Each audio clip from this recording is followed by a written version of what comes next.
juga, Ibu absen dulu ya. Siapa yang hadir? Guru Ibu. Kenapa dia?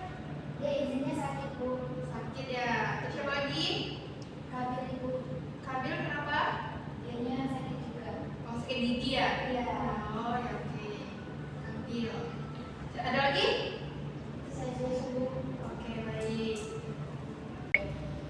Baik, sebelumnya udah tahu belum materi kita hari ini apa? Tidak. Belum. Jadi materi kita itu adalah keanekaragaman hayati. Itu ada ancaman dan pelestarian. Ada yang tahu nggak ancamannya tuh? Nggak tahu ya? Nah, baiklah nanti Ibu jelasin ya.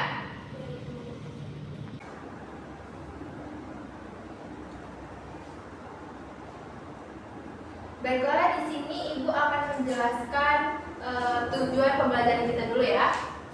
Jadi tujuan pembelajaran kita itu adalah dapat menyebutkan ancaman dari keanekaragaman hayati, dan kita harus juga tahu upaya pelestariannya. Jadi pada pagi hari ini kalian harus tetap semangat ya. Siap, Bu. Ya, Bu. Karena semangat kalian untuk menuntut ilmu itu menentukan masa depan kalian. Asik kan? Jadi kalian harus tetap semangat dan jangan putus asa ya. Walaupun capek dengan tugas-tugas, kalian harus tetap semangat. Oke? Oke. Ibu akan menjelaskan dulu. Kalian udah tahu belum keanekaragaman hayati itu apa? Tidak. Tidak, Bu. Nah, keanekaragaman hayati itu adalah keanekaragaman makhluk hidup yang mencangkup keanekaragaman genetik, spesies, dan ekosistem. Di sini kan kita akan menjelaskan tentang ancaman yang terjadi di keanekaragaman hayati kita. Yang pertama itu ada kerusakan habitat.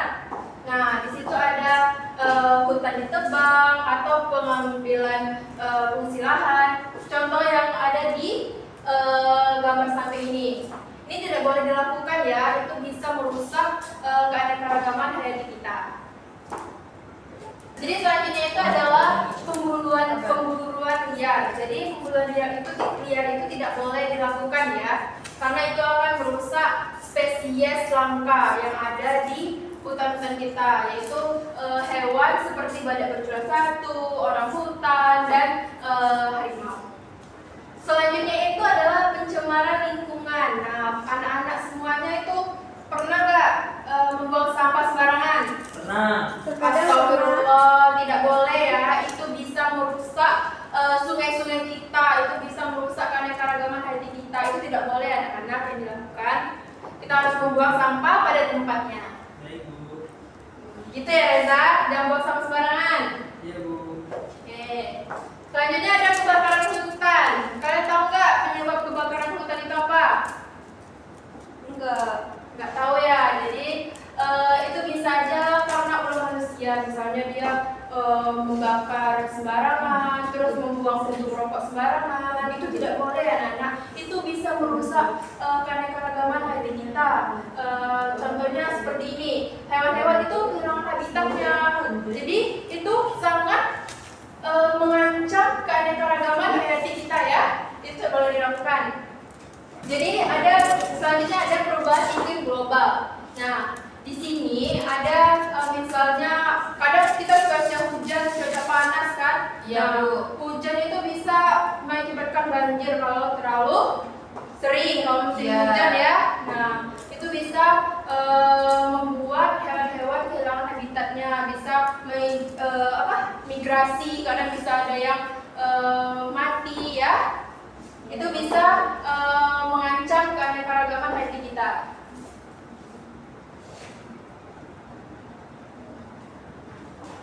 Selanjutnya ada dampak dari ancamannya, yaitu kepunahan spesies yang seperti hewan-hewan tadi ya yang Ibu jelaskan tadi. Terus ada menurunnya fungsi ekosistem dan gangguan rantai makanan. Nah, di sini selanjutnya kita akan menjelaskan tentang pelestariannya. Contohnya itu pelestarian in situ. Kalian tahu nggak in situ itu apa? Nggak tahu, Bu. In apa in? Dalam. Nah, jadi pelestarian in situ itu adalah melindungi hewan yang di habitat aslinya, yaitu seperti Ujung Kulon National Park, yaitu Taman Ujung Kulon, yaitu tempat badak bercula satu, dan itu tempat habitat aslinya yang dijaga oleh pemerintahan. Selanjutnya ada pelestarian ex situ. Nah, ex situ ini, ex apa? Luar. Nah, jadi kebalikan dari yang tadi itu adalah perlindungan yang ada di luar habitatnya, seperti taman safari. Kalian tahu kan taman safari itu? Tempat kebun binatang. Jadi banyak binatang-binatang itu ditaruh di situ dan dilindungi oleh pemerintahan. Selanjutnya ada reboisasi. Nah, tadi kan ada penebangan hutan. Nah, di situ ada reboisasi harusnya. Kalau kita menebang hutan secara liar itu tidak boleh. Tapi kalau kita menanam itu boleh. Jadi ini salah satu upaya kita untuk menjaga keanekaragaman hayati kita. Selanjutnya ada hukum perlindungan flora dan fauna. Seperti di undang-undang itu ada apa? Sanksi paling lama itu 5 tahun dan dendanya itu 100 juta. Nah, kalau misalnya kita melanggar dari undang-undang ini, kita akan mendapatkan denda 100 juta dan penjara 5 tahun. Mau nggak masuk penjara? Nggak mau. Nah, gitu. Jadi kita harus menjaga keanekaragaman hayati kita. Nah, di sini Ibu ada membawa media. Di sini ada gambar-gambar ancaman. Nah, ini yang Ibu jelasin tadi, kayak kebakaran hutan, terus pemburuan liar yang mengakibatkan hewan-hewan kita yang langka itu mati. Terus upayanya itu seperti taman safari tadi itu yang ex situ ya. Yang ex situ itu adalah contoh yang lainnya itu Taman Nasional Komodo. Nah, Komodo itu dilindungi oleh pemerintah dan di tempat habitat aslinya. Nah, kalau di fauna itu ada Kebun Raya Bogor. Nah, itu ex situ ya. Jadi spesies-spesies fauna flora itu dikumpulkan dan dijaga oleh pemerintah. Jadi selanjutnya itu ada pembuangan sampah itu pada tempatnya. Nah, tadi ya Reza ya, nggak buang sampah pada tempatnya. Nah, itu bisa loh mengancam keanekaragaman hayati kita. Jadi Reza, kalau menjaga pelestarian itu kita harus membuang sampah pada tempatnya. Oke? Dan bukan Reza aja ya, semuanya juga. Nah, Baiklah, di sini Ibu akan bagi 2 kelompok. Ini ada studi kasus. Nanti kalian presentasikan ya di depan. bentuk kelompoknya 2 kelompok aja. Dari Laras ke sini itu kelompok 1, dari sini ke sini kelompok 2. Tutup dulu lingkaran. Ini kalian bisa nyarinya di internet atau di buku-buku ya. Nanti kalau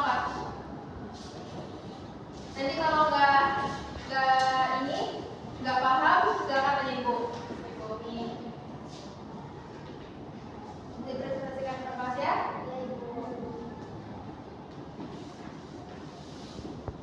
Jadi kalian jawabnya yang D ya, itu yang studi kasus.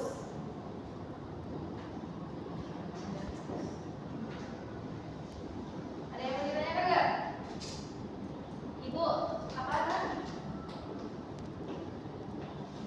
Ini gimana isinya? Gimana isinya? Ini apa yang isi?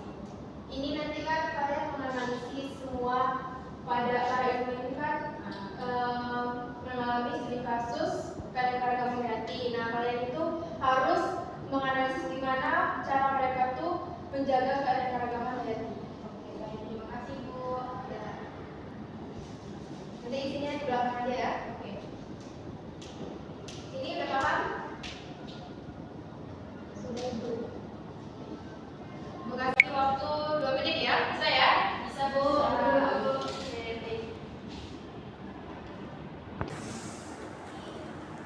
Nah, tadi kan Ibu udah ngasih waktu 2 menit untuk menjawab soal yang Ibu berikan ke kelompok. Silakan perwakilan kelompok 1 dan kelompok 2 untuk menjelaskan apa yang telah didapatkan di depan kelas. Silakan.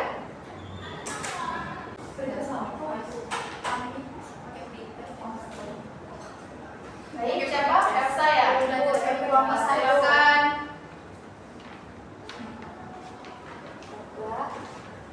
Saat ini, keanekaragaman hayati berada dalam kondisi yang sangat mengkhawatirkan. Lebih dari 1/3 spesies utama di dunia terancam punah menurut data IUCN, termasuk sebagian besar mamalia, amfibi, tumbuhan, dan invertebrata. Nah, ancaman utama seperti hilangnya habitat menjadi penyebab utama, dan upaya pelestarian yang ada saat ini dinilai belum memadai untuk mencegah laju kepunahan spesies.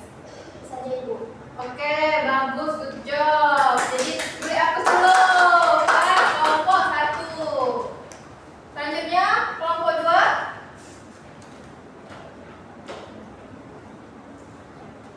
Baiklah, saya perwakilan di kelompok 2.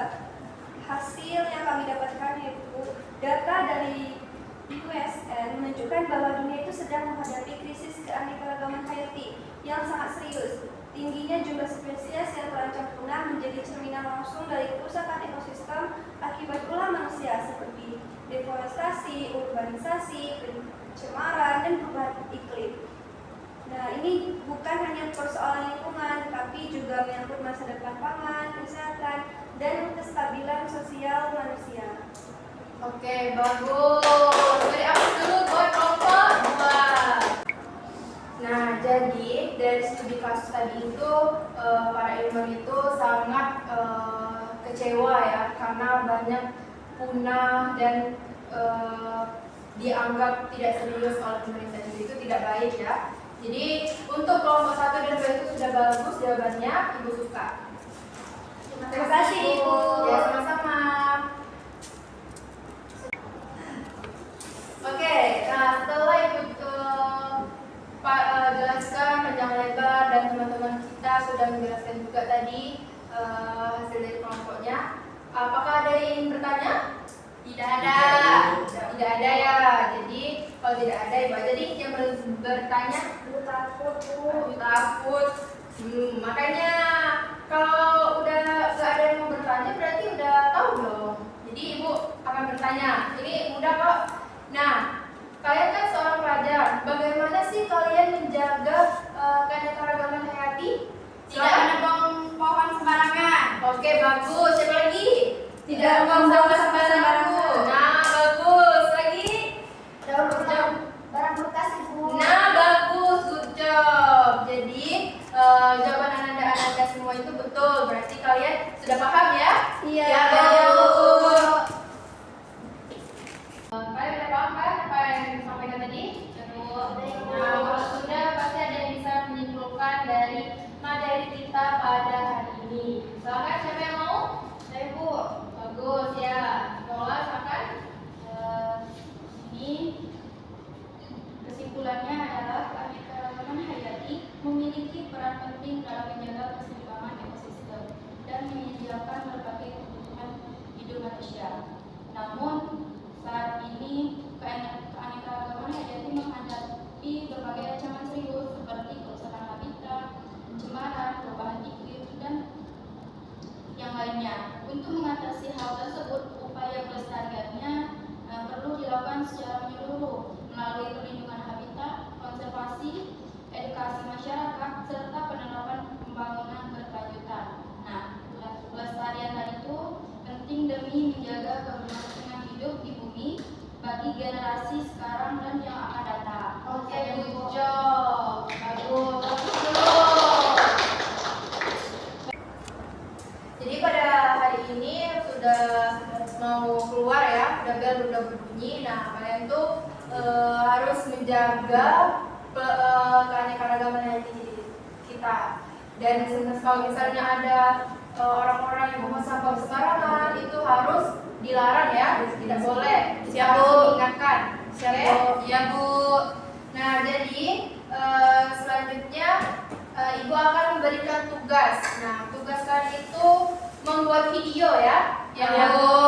membuat video tentang kampanye kepada orang-orang untuk menjaga keanekaragaman hayati kita. Oke? Oke, Bu. Bu, berarti tugasnya yang pelang-pelang itu ya, Bu? Nah, betul. Nah, kalian harus kasih wawancara ke orang-orang gitu ya. Oke, siap, Bu. Memberitahu orang-orang harus menjaga keanekaragaman hayati kita. Siap, Bu. Ibu tutup dengan marilah mulai dari diri sendiri, dari hal kecil untuk menjaga kelestarian keanekaragaman hayati kita. Oke?